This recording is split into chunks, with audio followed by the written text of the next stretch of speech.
This podcast is supported by listeners like you. We're grateful for your tax-deductible donation at newthoughtphilly.org or the link in the episode description. A practical prayer is a prayer that works. These discussions between Reverend Bill Marcioni and Carol Lawrence dive into the details of how it works and how to work it. Reverend Bill is a New Thought minister and the author of Practical Prayer for Real Results. Your new life begins with a new thought. Carol Lawrence is on a spiritual quest, finding the New Thought teaching after decades on the pulpit in 3 different traditional denominations. I've got some questions. Together, they're exploring the philosophy and activities that come together from many of the world's religions to create the practical spirituality that is New Thought.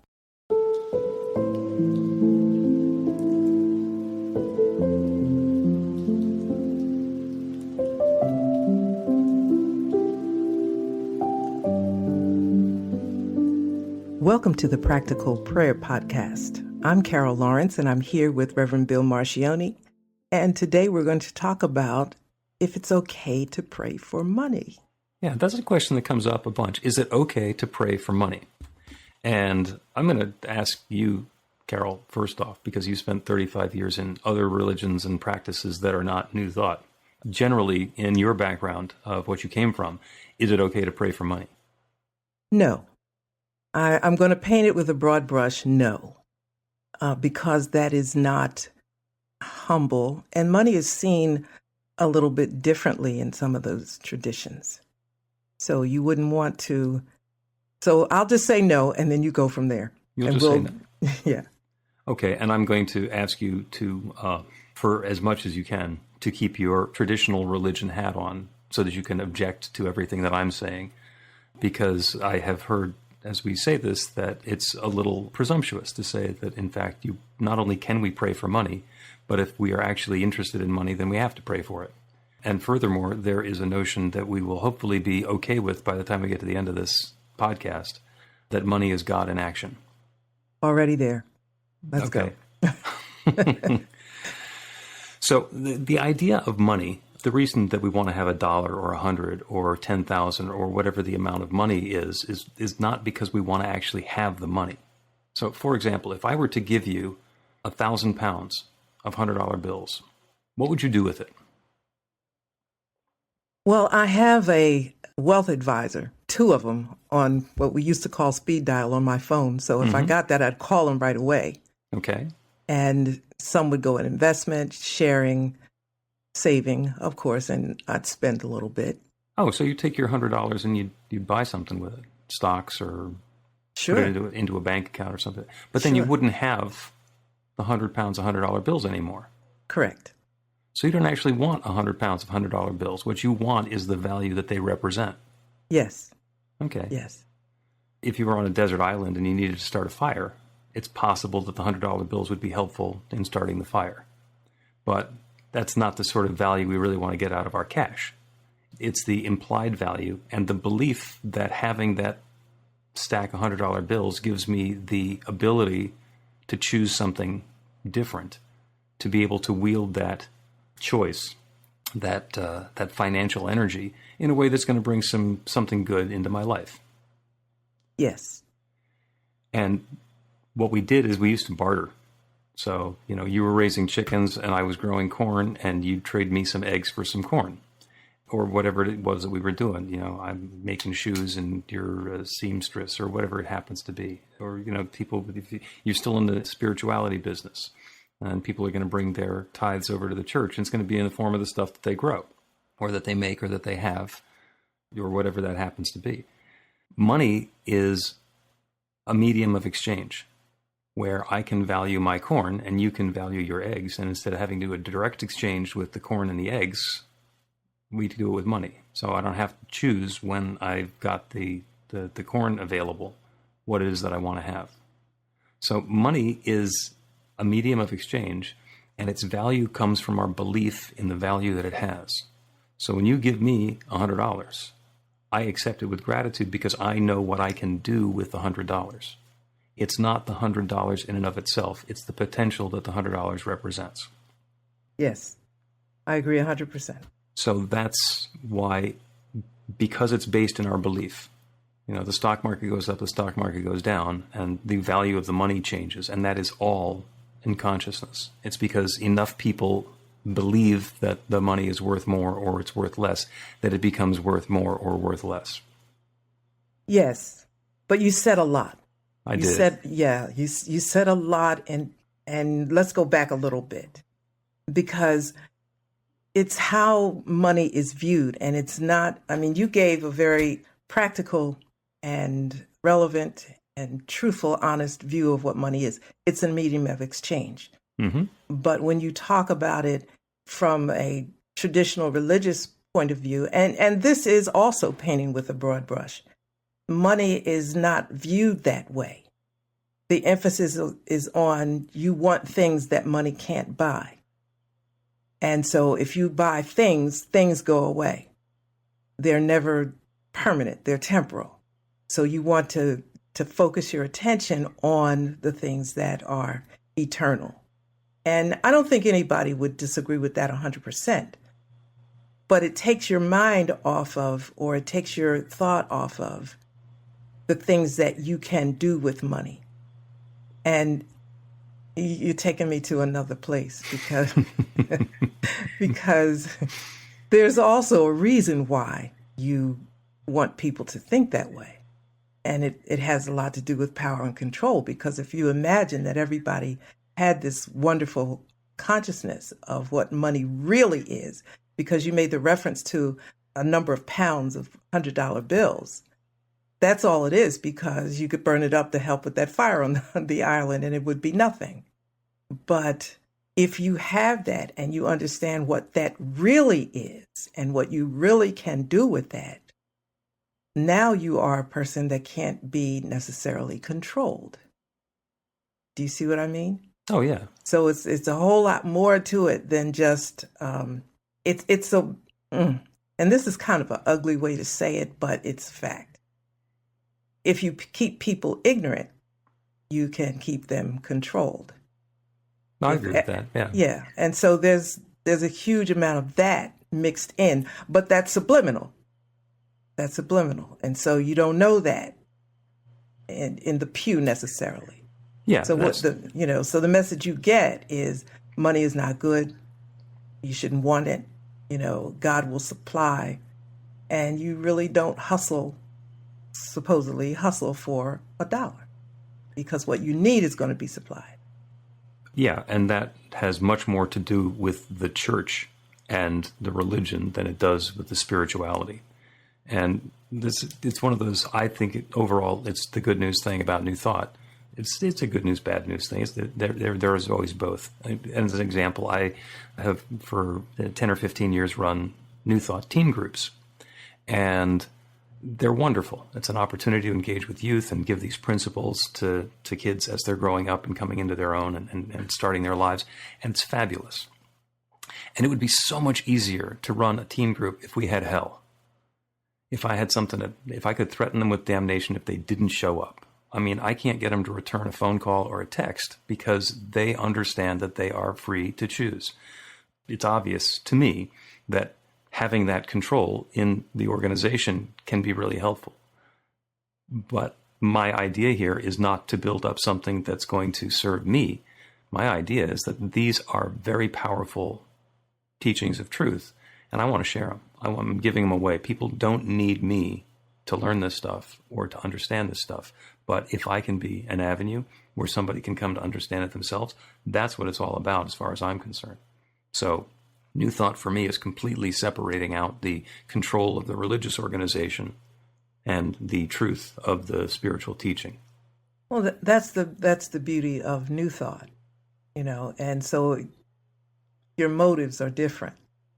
So we're talking about a subject where you're comparing the motives that you have, which are quite different from the motives of, those who would like to keep people in a position of being controlled. If there was a hell, we could talk about hell like you talk about money. It's just another tool of control. Right. But the danger is though when the person finds out the truth, Okay, now you can't do it. They have to leave, or you can't control them anymore, Yep. or they refuse to be controlled. And there is a hell. If you've never been to the DMV, when there's a really long line, go down there. You can experience hell. Yeah, it's a few hells I can think of. Yeah. But it's not that traditional one that people talk about. No, we don't have to wait till we die for hell. Yeah. We can experience hell right now. Yes, absolutely. I have some examples. Let's take a quick break and talk some more about praying for money. Okay. Get inspiration in an instant.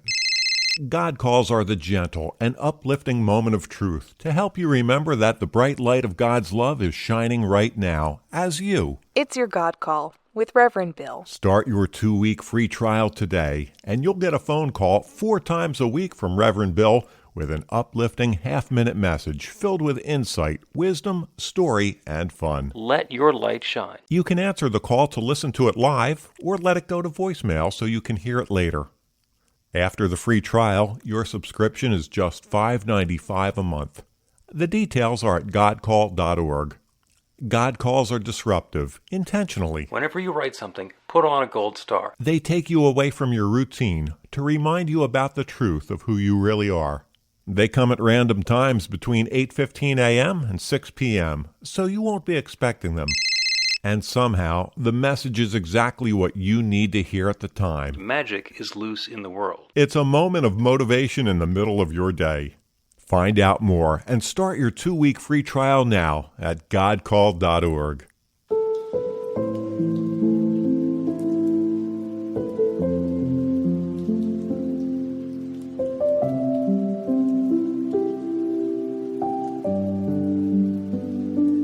Welcome back to the Practical Prayer Podcast. I'm Carol Lawrence, and I'm here with Reverend Bill Marcioni, and we're going to continue talking about whether it's okay to pray for money. Is it okay to pray for money? Is it? I think it's okay to pray for money. I think, in fact, and it goes back to the fundamentals of the New Thought teaching, is that we believe that there is one power, one presence, one infinite energy, one divine substance that has been sharing itself as every part of its creation since the very beginning of time. There is only God. There is only the one. So that means that I'm it. That means that you're it. That means that everybody listening is it. That means that everything that exists everywhere, stars, planets, houses, and cash, is all God. And it is just that infinite presence sharing itself in a different way. Now, if I get myself to the scenario where I understand that having a certain amount of money is going to be helpful for something that I am working to achieve, then it's perfectly okay to pray for that. If what I want to use the money for is something that is of, and I'm just going to call it corrupt intent. If I want to use money to do something that I know or believe to be not life-affirming, then the prayer part isn't going to work that well, because what I'm trying to do is to create something that I believe to be negative. But in wanting to create something that's positive, whether it's an opportunity for my kid to go to college, or it's a comfortable place for me to live, or even the ability to go on a retreat or a vacation, or take time so that I can focus on my spiritual upliftment or my creativity, then it's fine to pray for money. And people who have an insufficiency of money tend to spend a lot of time thinking and worrying about money. Yes, yes. I have a little pithy saying that starving people make poor philanthropists. Poor people make lousy philanthropists too, because if you look at some of the organizations that are doing wonderful things, the foundations that are feeding the hungry and sheltering the homeless and bringing health care to places that are underserved, those organizations are doing tremendous work. And the people at the top of the organization, all they did was they had a bunch of money and they said, I'm going to give my money so that I can make the world a better place. I'm going to share it. They're leveraging the money that they have and the position that they have to bring more good into the world. It's having a realistic view of what money really is. And I'll go back to your first statement when you said money is a medium of exchange. You have to understand that it's not about the money, but it's what money can do. And money doesn't do on its own. It's what you want to do with it. And I remember when I was pastoring, every church that I pastored, and matter of fact, I was a senior pastor at 3 churches in mainline. And I say that because, and I make that distinction so that you understand that this wasn't a light bulb hanging in the ceiling. This was a mindset of many people that was pretty pervasive throughout all of them. And that was the idea of benevolence. We want to do good. We want to serve food. We're going to have food pantry and a food kitchen and coat closets and all of that. But all of those things cost money. Mm-hmm. And I always had a bigger vision of doing something beyond a 4-block radius. Yes, we serve our community, which is important. But for me, I thought it was bigger and bigger. And when you start to think bigger, you understand that everything costs money. Ministry costs money. To be benevolent costs money. So if you want a larger geography in which you can do benevolence, if you want your space to be bigger, you need more money. It's just that simple. So it's got to be okay to pray for money. But that's a hard transition for people to make mentally. It really is a mental reset. Yeah, there's the belief that, the meek shall inherit the earth, and the starving artist is somehow better than the one who's selling platinum albums. Then again, the ones that we pay attention to tend to be the ones that are making a lot of money at their craft. And the artists generally don't set out trying to make money. Artists set out trying to share their creativity and express their art. And the side effect is that they make money, that we make money by our writing or our speaking or our teaching or our painting or whatever it happens to be. And the money is a reflection of the value that people are attaching to it. Mm-hmm. So if I want to change the world, being in lack and poverty is not going to help me do that. If I just want money for the sake of having money, if I want money because it gives me power, because it gives me the opportunity to be better than other people, I'm going to use that power differential. That's the unhelpful part. And that's the part where people very accurately understand that it's not the money. It is the intent about how I'm going to allow that flow to happen and what I'm going to do with the money that becomes valuable. So when we're praying for money, it's not to have the money. So if I find myself in a scenario, for example, where there's a mortgage payment that's coming up and I can't afford the mortgage payment, I can pray for the money. What I want to do is be in the bigger picture, because it's possible that the house that I'm in and the mortgage that I have aren't serving my lifestyle. They're too much of a distraction for me. So I would be much better served to get rid of the big house, to not be house poor, and to open myself up to a new opportunity rather than just praying for the money. Mm-hmm. So when I do a prayer for money, it's always about fit. It's because humans do not need a specific amount of money. There are impoverished countries where people live very happily with almost nothing in the way of money. And there are areas in our country where people with fabulous incomes are still house poor. They can't afford to do anything other than stay in their mansion and eat ramen noodles. It's about fit. It's about the expenditures and the flow of income or resources matching. Okay. And I was going to ask you to go back to fit. When you said fit, that's important, because what you're saying is that, you pray for the money. It's okay to pray for money, but not just money. Right. It's about what you're going to do with it, or what it means to you, or how much that you need, and so forth. Exactly. And that's a different approach. Mm-hmm. And I want us not to go past that, too quickly. This is the amount of money I need to live the certain lifestyle that I want, as opposed to getting 1,000 pounds. I like that analogy you used, 1,000 pounds, $100 bills. I think now, if I don't have an idea of the lifestyle that I want and how I'm going to use it, I'm going to sit there and try to figure it out. Now, I think this is why people go broke when they get money, because I got to figure out what I want to do with this.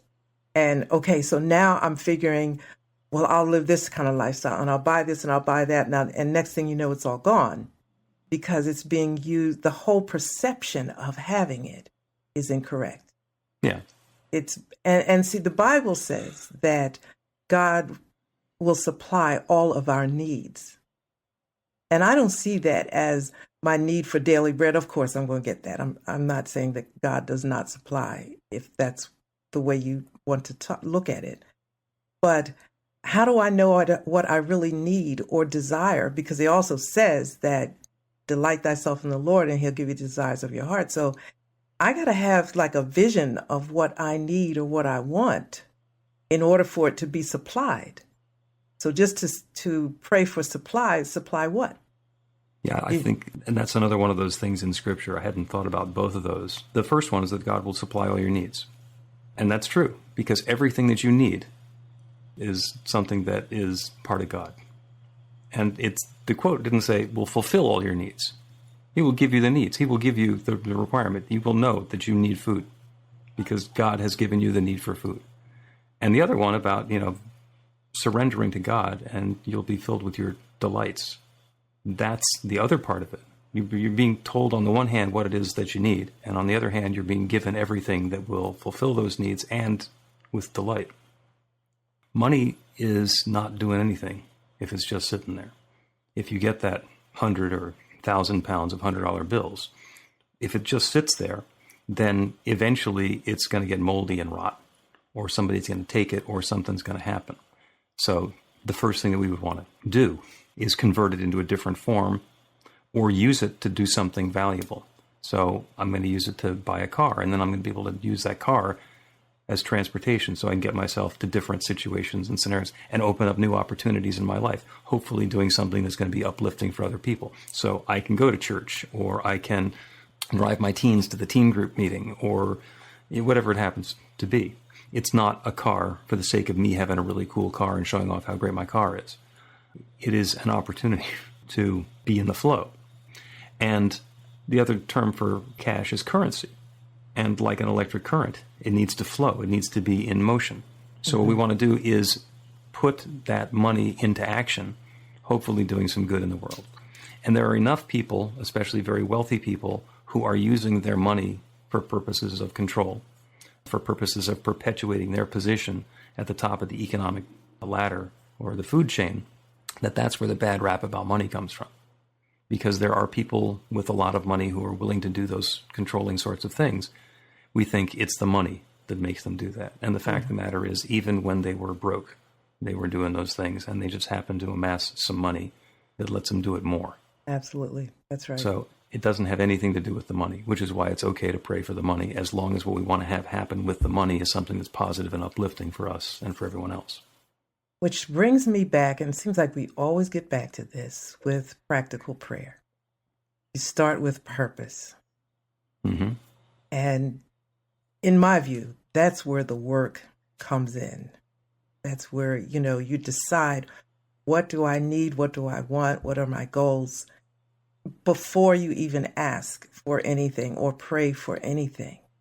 So the way you explained it, what we're really saying, it's a mental reset. So you're not praying for a lot of money. You're getting clear in your mind what you need and what you think is important. And I think that's important too, because what's important to me may not be important to somebody else. Well, I'm not praying for you, I'm praying for me. and I've lived long enough, and others too, those who are listening have lived long enough to know that people will tell you, you shouldn't want this, or you shouldn't pray for that, or this is right, or that's. It's highly personal. And I believe that the desires that are in my heart are the desires that God put in my heart, or because God is in my heart. This is the way God wants to manifest through me, and these are the desires. This is the definition, or this is how it looks. And it needs to be financed. That's just the world we live in. Yep. And there have been times where I've really wanted to be doing my spiritual work full time, but found that I was distracted by needing to fund my lifestyle. And I'd have to invest 40 hours a week in funding my lifestyle so that I could use the rest of the time to do what I really was being called to do. Mm-hmm. And it's about finding that balance point. And moving into a different experience where I get to focus on the spiritual stuff all the time, there's the lingering, well, how are we going to fund this? Where's the money coming from? And as long as I don't get distracted or wrapped around the axle then it tends to work out just fine. And that's the thing about faith. When we are called to do valuable work, and there's something that Spirit wants us to do, and it's not that Spirit wants us to do it, it's that we are born and grow with a certain combination of skills and gifts and talents. And as we discover what those are, being able to share those and use those and wield those and express those, that's our calling. So it's not that Spirit's telling us, it's that we're understanding what we have so that we can use it. And the money shows up. The money shows up. So let's take a break and come back, and we'll do a prayer for sort of an ambiguous amount of money. You can put practical prayer to work in your life, and Reverend Bill Marcioni can help. He is offering an online class that teaches you to create your own practical prayer in 5 weekly 1-hour sessions. The final hour brings your practical prayer together, anchored in live original music by a notable New Thought musician. Practical prayer is based on the most effective prayers found in religions and spiritual practices all over the world. Use it to deepen ever more fully into the truth of your spiritual nature. It's the core of a transformational spiritual practice that's simple, even if it's not always easy. Reverend Bill is also available for private spiritual counseling prayer sessions. Together, you'll lean into the challenges you've experienced in life and explore the transformation that's possible through practical prayer. You'll uncover old, hidden beliefs and uproot them to make way for the life of your dreams. Everything you need to know is on the website at b-the-light.com. That's b-the-light.com.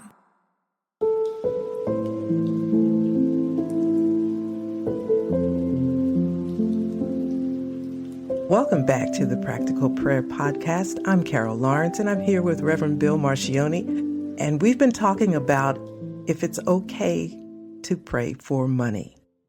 How much money are we going to pray for? 1,000 pounds, $100 bills. Sounds pretty nice. When it shows up at my door, I will call you and share it with you because I can't use 1,000 pounds of it. Well, yeah, I mean, if it were 100 pounds, that's too much to lift. Yes. Even if you put it into 2 suitcases, that's 100 pounds. It's a lot of work to drag around 100 pounds of $100 bills. Yeah. And a metric ton, the first thing you want to do is hire Brinks to stand guard over it. Otherwise, everybody in the neighborhood is going to come down and say, there's a few extra there for me. And you're already spending it because Brinks is not cheap, right? You got to pay him. There you go. My contention is that it is okay to pray for money. And in fact, the only reason that we would not want to pray for money is if our intention in having the money is something that is going to be, that's not going to be life-affirming or uplifting. If I want money so that I can buy guns to overthrow the government, I'd rather not have people praying for that. It tends to backfire anyway, because when the consciousness is one of conflict and aggression, then the first place that the conflict and aggression shows up is in the life experience of the person who's doing the praying. Yeah. But we'll do a prayer for money. And because if I had $10 million, I'd be set for life. And if Bill Gates had $10 million, he'd be ruined. We're not going to do a prayer for the same amount of money. Yes. We're going to do a prayer for enough. And it's going to be enough to spend, to save, and to share. So it's all going to be used for something. It's all about flow. If the money comes in and we just pile it up, then we didn't actually need the money because it's not doing any good. If the money comes in and we're able to invest it and then leverage the benefit to come back from the investments, and oh, by the way, if we're investing in a company, the company is hopefully doing some good work and bringing more value into the world, which is why there's a return on the investment. So money is the opportunity to activate that flow, to allow more and more and more good to come into the world. And I like the term flow. Yeah. You know, it's very simplistic, and it just is what it says exactly what it is. Mm-hmm. So let's do a prayer.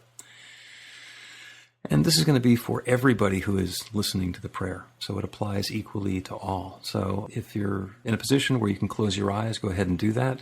Or to whatever extent it's safe. If you're driving in your car, don't close your eyes. To whatever extent it's safe to do so. Turn away from the world outside, from all of the distractions, the bright, shiny objects. so that we can turn within. We can open our inner eye to be aware of that divine light of truth that shines within each of us, shines within all of us, that in fact shines within all of creation. Because there is one infinite power and presence, one divine light of God's love. It is the one that has been creating since the very beginning of time. We can take it from the Big Bang. There was a singularity, and it exploded and it started expanding into everything that exists. So everything, everyone, everywhere can trace our lineage, our heritage, back to that oneness, back to that singularity. There is nothing but that one. If we go with Scripture, in the beginning there was darkness and void in God. There was only God and nothingness. And God said, let there be light, and the light began. And that light was coming from the only place it could come from, coming from God itself. So that bright light of God's love is shining as and through and in every part of its creation, as the galaxies, as the stars, as the planets, as the particles, as every cell that makes up me and each of us. We are all that infinite power and presence shared in our own unique way. And so is the $100 bills. So is money. So is the opportunity to be compensated or rewarded or gifted in exchange for our presence or our time or our talents or our abilities. Money is that divine presence, the idea of abundance being expressed in decimal form. It actually lets us assign a numeric value and then apply arithmetic to it. Money is simply an agreement that we have about the value that's already there. So, knowing and understanding this, we open ourselves up to plenty, to a sufficiency of money, enough to spend and to save and to share, enough money to allow us to share our gifts and talents and skills in a way that brings meaning and value into our lives, into our families, into our community, into our neighborhoods, into our world. And there is plenty. The intention is to bring more and more and more good into the world, and to the extent that that good requires funding and financing, the money is showing up. The money is here, and it is available. There's no need for struggle or strain. There's no need for poverty or lack. There's no need for financial reverses. There's no need to be spending a lot of time distracted by money. The gift is given and received. There is plenty for each of us and for all of us to spend, to save, and to share, and to be open to allow more and more and more of that good to come into our lives. There is no power that stands in the way of this. There is no opposition to that divine presence. Everything that exists is that divine light of God's love shining in its own way. That's true of each of us. That's true of all of us. That's true of the prosperity that is even now unfolding for us in the form of plenty of money to spend and to save and to share. And I'm so grateful for it. I'm grateful for the funding. I'm grateful for the opportunities to create. I'm grateful for the wonderful new ways that this good is coming into being. And I'm grateful for the awareness of the creative law that has always been responding. The law that said yes when the infinite said, let there be light. It's once again saying yes. This good is at hand, it is underway, and I let it be. And so it is. And so it is. Another fun one. Another one. This one was really, really great. I love it.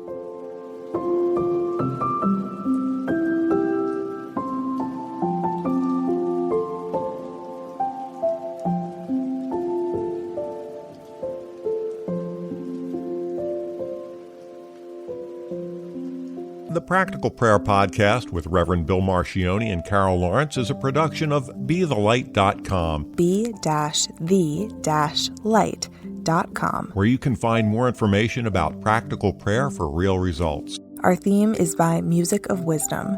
You can learn about the spiritual community of New Thought Philadelphia with daily guided meditations, Weekly celebrations of spirit, and Reverend Bill's classes in practical spirituality at newthoughtphilly.org.